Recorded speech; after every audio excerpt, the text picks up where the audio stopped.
Welcome to vision factory. Nandamuri Balakrishna దర్శకుడు బాబీ కొల్లి కాంబోలో ఓ cinema వస్తున్న సంగతి తెలిసిందే. ఇంటెన్స్ యాక్షన్ డ్రామాగా తెరకెక్కుతున్న ఈ చిత్రం ఎన్బీకే 109 వర్కింగ్ టైటిల్తో షూటింగ్ జరుపుకుంటుంది. తాజాగా ఈ చిత్రం మరోసారి ట్రెండింగ్లోకి వచ్చింది. ఈ సినిమా రిలీజ్ డేట్పై సోషల్ మీడియాలో వార్తలు వస్తున్నాయి. అంతా అనుకున్నట్లుగా జరిగితే ఎన్బీకే 109 ఈ ఏడాది అక్టోబర్ 10న రిలీజ్ చేయాలని ప్లాన్ చేస్తున్నారంట మేకర్స్. అయితే అదే రోజు జూనియర్ ఎన్టీఆర్ దేవర సినిమా విడుదల కాబోతుంది. దీంతో బాబాయ్ అబ్బాయి మధ్య పోటీ తప్పదేమో అని నందమూరి ఫ్యాన్స్ ఆతృతగా ఎదురు చూస్తున్నారు. అయితే బాలయ్య సినిమాపై రిలీజ్ డేట్పై ఇంకా అధికారిక ప్రకటన రాలేదు. ఈ చిత్రంలో బాబీ డియోల్ కీలక పాత్రలో నటిస్తున్నారు. ఊర్వశి రౌతల హీరోయిన్గా నటిస్తుంటే చాందిని చౌదరి ముఖ్య పాత్రలో పోషిస్తుంది. ఇక దసరా విలన్ షైన్ టామ్ షాకో కూడా ఈ చిత్రంలో కనిపిస్తున్నారంట. సితారా ఎంటర్టైన్మెంట్స్ పతాకంపై నాగవంశీ, ఫార్చ్యూన్ 4 సినిమా పతాకంపై సాయి సౌజన్య సంయుక్తంగా ఈ చిత్రాన్ని నిర్మిస్తున్నారు.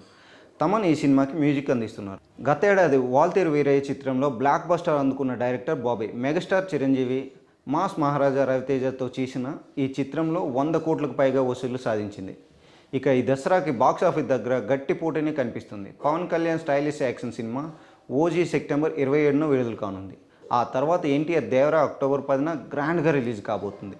ఇక ఈ రెండు సినిమాలకు పోటీగా అక్కినేని నాగచైతన్య తాండేల్ కూడా వచ్చే అవకాశం ఉందని వార్తలు వస్తున్నాయి. అన్నీ కుదిరితే అక్టోబర్ 11న తాండేల్ను దించాలని మూవీ టీం భావిస్తుంది. ఇక ఈసారి బాలీవుడ్లో దసరాకి గట్టి పోటీనే కనిపిస్తుంది.